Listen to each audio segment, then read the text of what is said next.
warahmatullahi wabarakatuh. Selamat pagi dan salam sejahtera untuk kita semuanya. Perkenalkan di sini saya Ahmad Taufik dan rekan-rekan saya ada Nini Rahayu, Tika Agustina, Fatia Nur Latifah, dan Jahratul Hanifah. Di sini kami dari IKIP Budi Utomo Malang ingin menyampaikan konsep dasar pendidikan.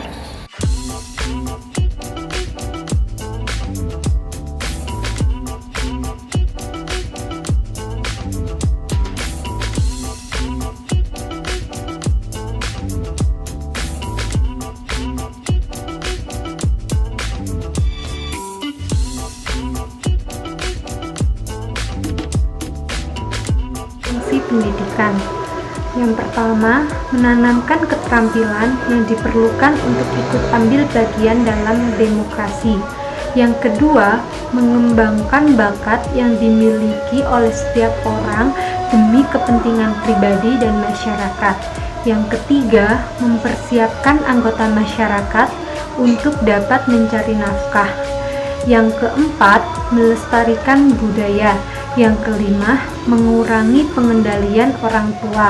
Yang keenam, sebagai sarana untuk mengakomodir perselisihan paham atau perbedaan pandangan antara pihak satu dan yang lainnya.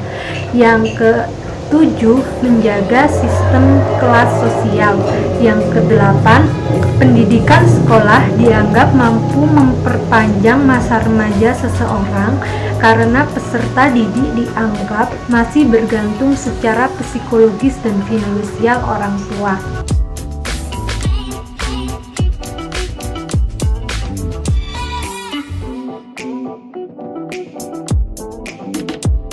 Tujuan pendidikan adalah suatu faktor yang amat sangat penting di dalam pendidikan, karena tujuan merupakan arah hendak dicapai atau hendak dituju oleh pendidikan.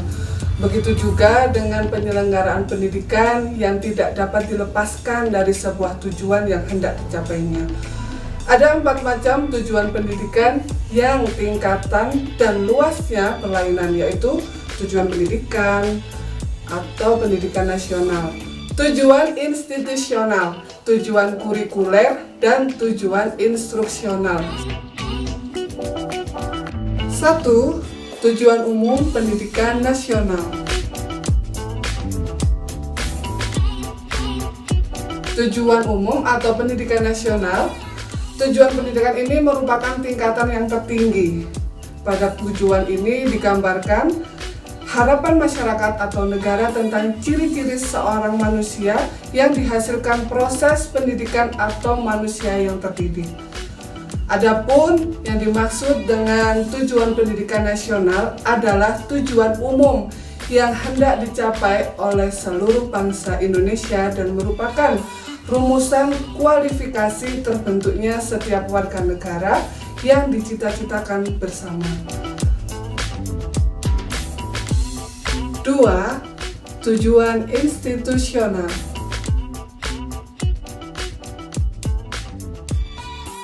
Tujuan institusional adalah tujuan pendidikan yang akan dicapainya oleh suatu lembaga pendidikan tertentu. Tujuan institusional itu sendiri harus bersumber dari tujuan umum pendidikan dan merupakan penjabaran tujuan umum yang telah digariskan oleh negara. Tujuan institusional adalah perumusan secara umum pola perilaku dan pola kemampuannya yang harus dimiliki oleh setiap lembaga pendidikan yang berbeda-beda, sesuai dengan fungsi dan tugas yang harus dipikul oleh setiap lembaga dalam rangka menghasilkan lulusan dengan kemampuan dan keterampilan tertentu. Pengaruh perumusan tujuan institusional. 1. Tujuan pendidikan nasional. 2. Kekhususan setiap lembaga. 3. Tingkat usia peserta didik. Yang ketiga, tujuan kurikuler. Tujuan kurikuler yaitu untuk mencapai pola perilaku dan kemampuan serta keterampilan yang harus dimiliki oleh lulusan suatu lembaga, yang sebenarnya merupakan tujuan institusional dari oleh bagan pendidikan tersebut. Tujuan kurikuler adalah tujuan yang dirumuskan secara formal pada kegiatan kurikuler yang ada pada lembaga-lembaga pendidikan. Tujuan kurikuler sifatnya lebih khusus jika dibandingkan dengan tujuan institusional, tetapi tidak boleh menyimpang dari tujuan institusional. Tujuan kurikuler merupakan penjabaran dan tujuan institusional yang berarti lebih khusus daripada tujuan institusional. 4. Tujuan instruksional.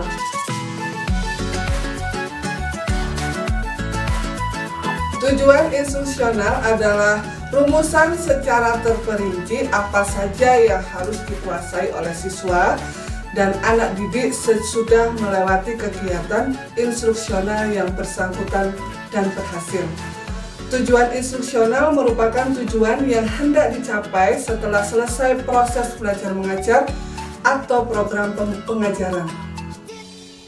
Tujuan tersebut merupakan penjabaran dari tujuan kurikuler yang merupakan perubahan sikap atau tingkah laku secara jelas.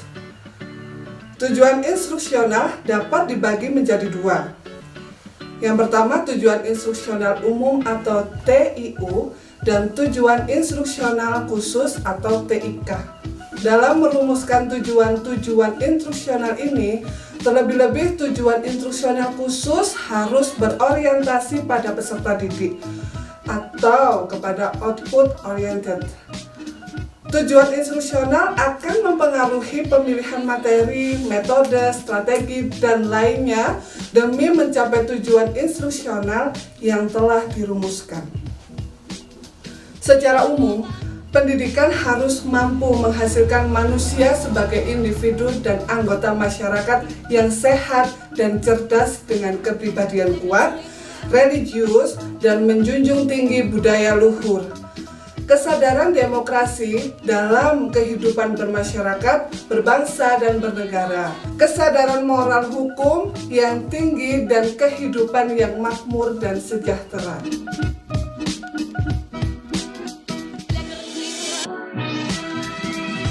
Selanjutnya, saya akan menerangkan tentang batasan-batasan pendidikan. Batasan-batasan pendidikan terdiri yaitu dari dua. Yang pertama adalah pendidikan sebagai proses, yaitu pendidikan mengacu pada tindakan mengembangkan kecerdasan, kemampuan berpikir kritis, pemahaman sosial dan budaya, dan pemahaman diri sendiri. Pendidikan dipandang sebagai proses aktif dan dinamis yang berlangsung secara terus-menerus, baik secara formal maupun informal. Berikutnya yaitu pendidikan sebagai produk, sesuatu yang dihasilkan dari input tertentu yang dalam hal ini adalah instruksi dan pengalaman. Pengalaman yang diterima melalui pembelajaran yakni pengetahuan, keterampilan, nilai-nilai sosial dan budaya merupakan hasil dari sebuah pembelajaran tersebut.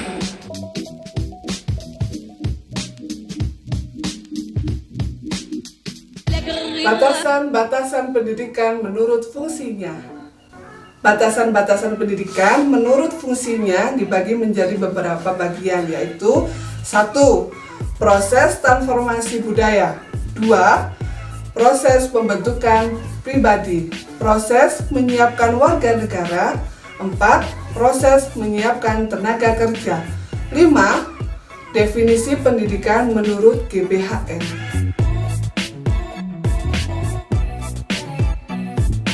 Proses transformasi budaya. Sebagai proses transformasi budaya, pendidikan diartikan sebagai kegiatan pewarisan budaya dari satu generasi ke generasi berikutnya. Hal ini yang perlu ditransformasikan, misalnya bahasa sehari-hari, kebiasaan menerima tamu, makanan sehari-hari, proses perkawinan. Pendidikan sebagai produk, sesuatu yang dihasilkan dari input tertentu yang dalam hal ini adalah instruksi atau pengalaman yang diterima melalui pembelajaran, yaitu pengetahuan, keterampilan, nilai-nilai merupakan hasil dari sebuah pembelajaran tersebut. Selanjutnya, yang kedua, orang yang membimbing atau pendidik.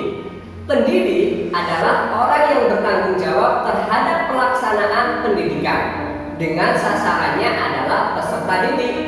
Peserta didik mengalami pendidikannya dalam 3 lingkungan, yaitu lingkungan keluarga, lingkungan sekolah, dan lingkungan masyarakat. Oleh karena itu, yang bertanggung jawab terhadap pendidik ialah orang tua, guru, pemimpin program pembelajaran, dan latihan dan masyarakat. Nah, yang keempat yaitu ke arah mana bimbingan ditujukan atau kita kenal dengan tujuan pendidikan.